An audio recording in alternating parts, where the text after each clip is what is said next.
Depuis la Révolution tranquille, de nombreux Québécois ont pris leur distance avec l'Église, mais voilà qu'un phénomène inattendu semble émerger depuis quelques années. Chez certains jeunes, la foi suscite de nouveau de l'intérêt. Alors, comment expliquer ce regain pour la foi chrétienne? Eh bien, notre collègue Marc-Antoine Ouniès s'est posé la question.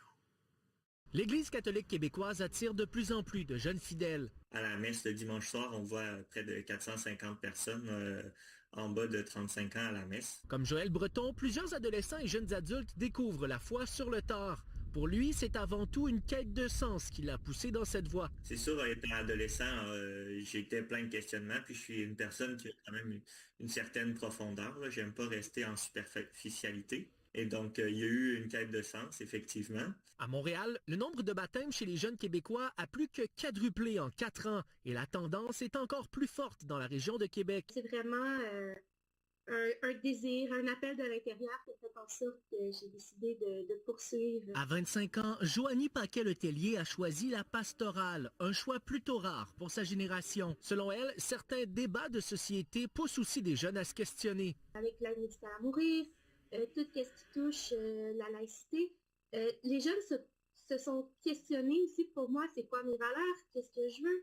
Les réseaux sociaux comptent parmi les facteurs de ce retour. Est-ce que ça a une influence? Oui, parce qu'on voit que beaucoup, même des prêtres, vont aller sur TikTok, vont aller sur les réseaux sociaux. Puis je peux approcher Dieu avec confiance. Comme des fois, on cherche Dieu à travers nos émotions. Dieu t'a vu quand t'étais né. Non seulement des influenceurs québécois partagent leur spiritualité à leurs dizaines de milliers d'abonnés, mais l'Église elle-même se fait de plus en plus visible sur TikTok et Instagram. Chers frères et sœurs, bonjour. Demain commence le carême. Je prie que Dieu mette ça sur votre cœur, que vous puissiez venir ce dimanche en grand nombre. C'est beaucoup par les réseaux sociaux qu'on voit qu'un jeune adulte n'est pas tout seul.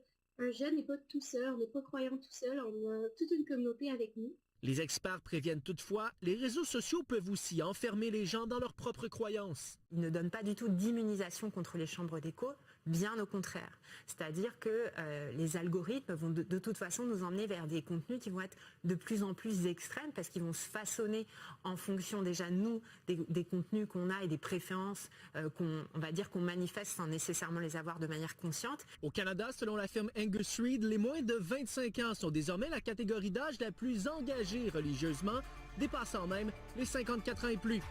Marc-Antoine Ouniès, TVA Nouvelles.